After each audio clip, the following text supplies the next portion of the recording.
Good morning, students. Now the lecture number is 54 and today's date is 14 July 2020. Now in last lecture we have seen introduction of GST. Now it effective from 1st July 2017 and the bill was passed in Parliament in the month of March in the year of 2017. Now today we discuss GST Act. Now there are 5 acts. Now today we discuss those 5 acts. Now to bring uniformity and object-oriented implementation of GST for center, states and union territories, 5 GST acts are formed, है ना, कि जो हम tax collect करने वाले हैं, कौन सा स्लोगन है, वन नेशन वन टैक्स। तो उसके अंदर क्या होना चाहिए, यूनिफॉर्मिटी होनी चाहिए, है ना, किसके लिए, centre, states and union territories. तो उसके लिए 5 एक्ट्स बनाए हैं। वो 5 एक्ट्स कौन कौन से हैं वो आज हम डिस्कस करेंगे। So very first act that is central goods and service tax act. Central goods and service tax act, उसको हम शॉर्ट में बोलते हैं सीजीएसटी। क्या बोलते हैं हम, CGST means central goods and service tax Act. Okay, now what is this? So in this act provisions, provision pertaining to central GST, in this act provisions pertaining to central GST are covered। यानी इस act के अंदर जो goods and services supply होती है centrally वो consider किया गया है। That is what CGST यानी central goods and service act. इसके बारे में डिटेल में बाद में देखेंगे, लेकिन अभी यहाँ पे आपको क्या करना है, ये एक्ट याद रखना है। तो कौन सा पहला एक्ट है, तो central goods and service tax act. Short में क्या लिखना है उसको, दी CGST एक्ट, है ना। Now second that is state goods and service tax act, और इसको हम शॉर्ट में क्या बोलते हैं, SGST। क्या बोलते हैं, SGST यानी state goods and service tax act. Now under this state goods and service tax act provisions pertaining to states are covered. यानी ऐसे ट्रांजेक्शन जो विद इन स्टेट होते हैं, है ना, इंट्रा स्टेट, क्या इंट्रा स्टेट, और you can say with in state, तो कौन सा एक्ट कर रहा है, SGST। Clear. Now third one that is union territories goods and service tax act, उसको हम शॉर्ट में क्या बोलते हैं, UTGST। क्या बोलते हैं हम, UTGST एक्ट यानी union territory goods and service tax act. Now under this provisions pertaining to territories, union territories are covered. यानी हम यूनियन टेरिटरीज में बिजनेस करते हैं, गुड्स एंड सर्विस का सप्लाई करते हैं, तो कौन सा एक्ट फॉलो होगा, UTGST। ये भी क्या है, इंट्रा, है ना, यानी किसके अंदर territories. Now next that is integrated goods and service tax act. Integrated goods and service tax act, उसको हम शॉर्ट में क्या बोलते हैं, IGST। क्या बोलते हैं, IGST यानी integrated goods and service tax act. Now under this provisions pertaining to interstate, under this provision pertaining to interstate are covered. यानी जब ऐसे ट्रांजैक्शन जब दो स्टेट के बीच में होते हैं, when transaction take place between two states, then we have to follow what, IGST। when transaction take place within union territory, then UTGST।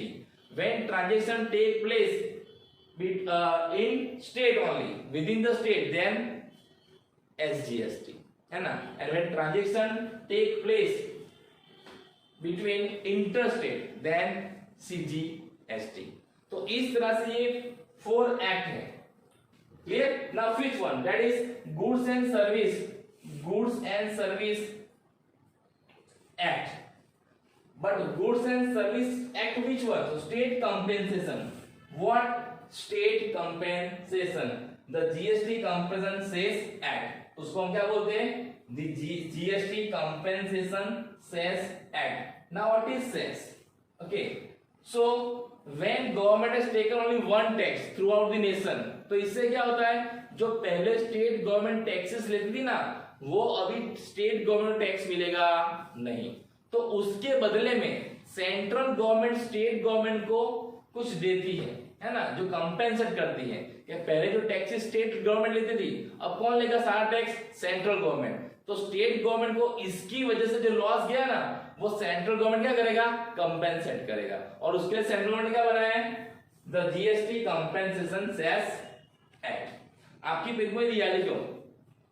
Due to implementation of GST, दो states who are having loss of tax collection for their compensation, this act is formed. So why this act is formed? अगर आपको ऐसा question आए कि why the GST compensation cess act is formed, तो किसके लिए form किया उसको?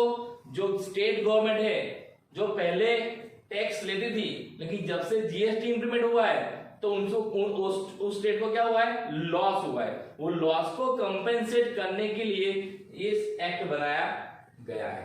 So there are 5 act under GST. आपको ये पांचों 5 एक्ट याद रखने हैं। तो पहला कौन सा है? आपको शॉर्ट में याद रखना है, CGST act, then SGST, then UTGST, then IGST. अब इन सबके अंदर एक कॉमन है, जीएसटी। सबके अंदर जीएसटी क्या है? कॉमन है। देखो, सबके अंदर जीएसटी क्या है? कॉमन, यानी गुड्स एंड सर्विस टैक्स। अगर सेंट्रल है तो आगे सी लगा देना है, स्टेट है तो आगे क्या लगा देना है? आपको एस लगा देना है। अगर यूनियन टेरिटरी है तो क्या लगा देना है? आपको यूएनटी लगा देना है। और इंटीग्रेटेड है तो आगे क्या लगा देना है? आई लगा देना है।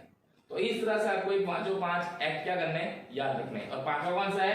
This one, the GST compensation cess act. यानी जो स्टेट को लॉस होता है बिकॉज ऑफ जीएसटी, है ना, because of implementation of GST act, उसको कंपेंसेट करने के लिए ये एक्ट बनाया गया है।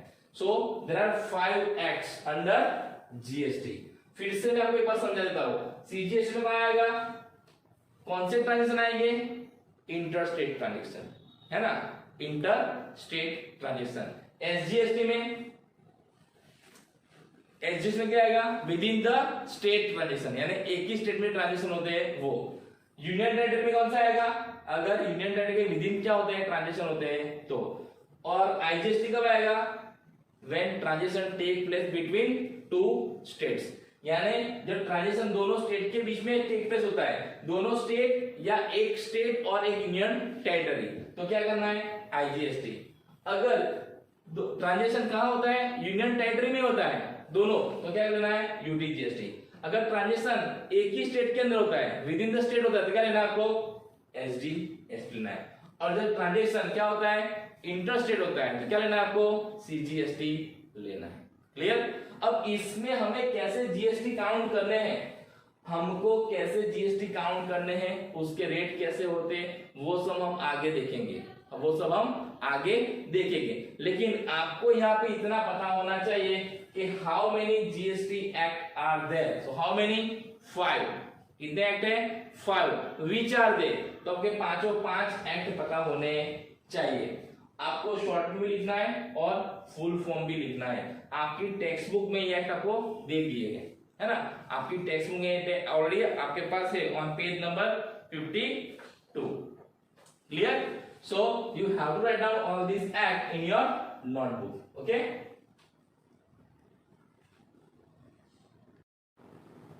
Now we discuss meaning of GST.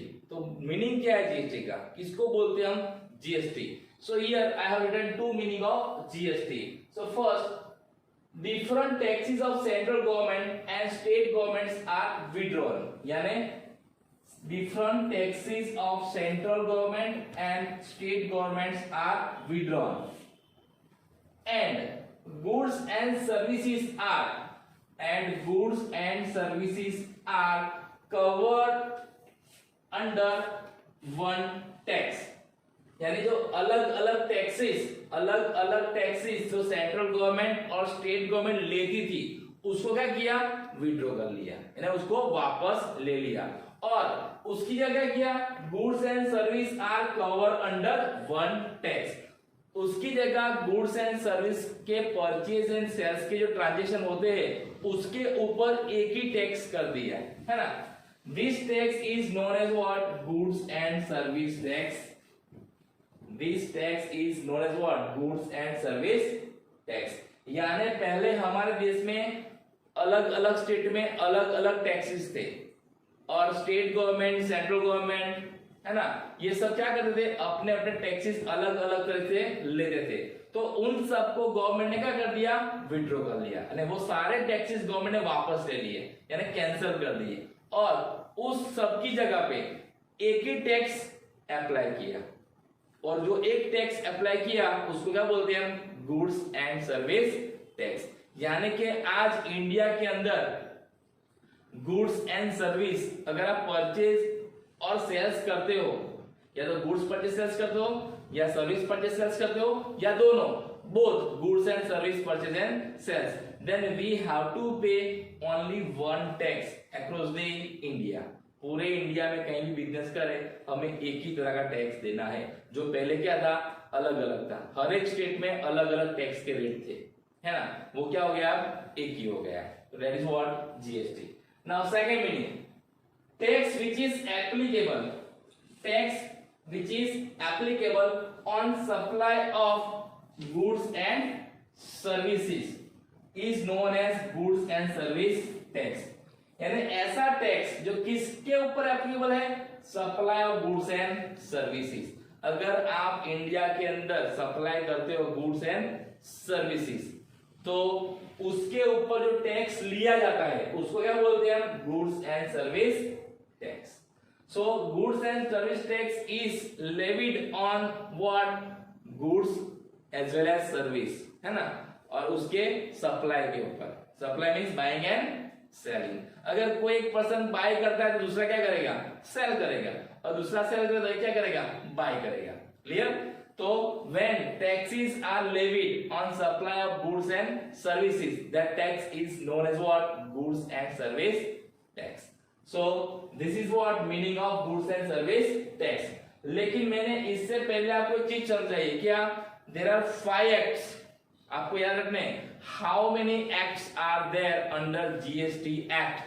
So there are 5 acts। Now which are they? तो आपको पता होने चाहिए। First one is what, CGST, second one is SGST, third one is UTGST, fourth one is IGST, and fifth one is what, GST compensation cess account. अब ये पांचों act किस किस के लिए है वो मैंने आपको समझा दिया है, इसके बारे में डिटेल में हम बाद में देखेंगे। लेकिन यहाँ पे आपको एक चीज समझनी है, whenever we are doing business, we are doing business in 2 ways। First within state, within state यानी मेरा सिर्फ बिजनेस गुजरात के अंदर ही है, यानी मैं जो भी बाइंग सेलिंग करता हूं ना वो विद इन गुजरात करता हूं, गुजरात के बाहर करता नहीं हो। तो उस केस में कौन सा अप्लाई होगा, SGST, states goods and service tax act. Clear?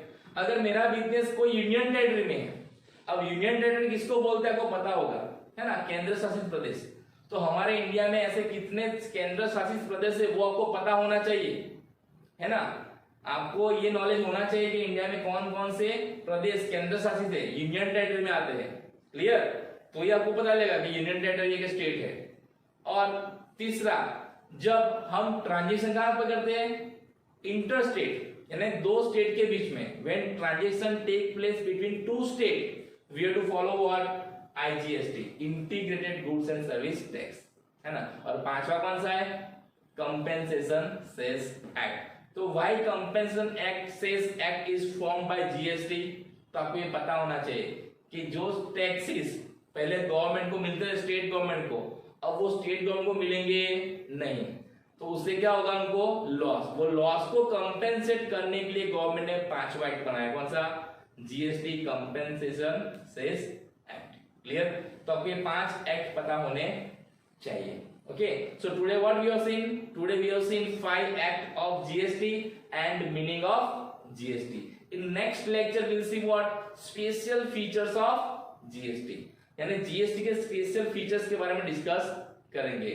And supply of goods and service, and supply of goods and service, यानी जो सप्लाई होता है गुड्स एंड सर्विस का वो कैसे कैसे इंडिया में होता है, और उसके ऊपर कैसे कैसे टैक्सेस लिए जाते हैं, कहाँ पे CGST आएगा, कहाँ पे SGST आएगा, कहाँ पे IT GST आएगा, कहाँ पे UT GST आएगा, ये आपको पता होना चाहिए। सबसे पहले हमको ये पता होना चाहिए कि ये ट्रांजिशन हुआ है तो इस पे कौन सा टैक्स लगेगा, GST लगेगा, लेकिन उसमें कौन सा लगेगा, CGST या GST कि ओनली IGST, वो हम सब बाद में देखेंगे। ओके, लेकिन अभी आपको ये पता होना चाहिए 5 act of GST and meaning of GST। Okay,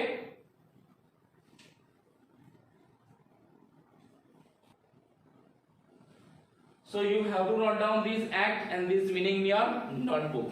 Okay, and tomorrow we'll discuss special features of GST. Thank you. Have a nice day.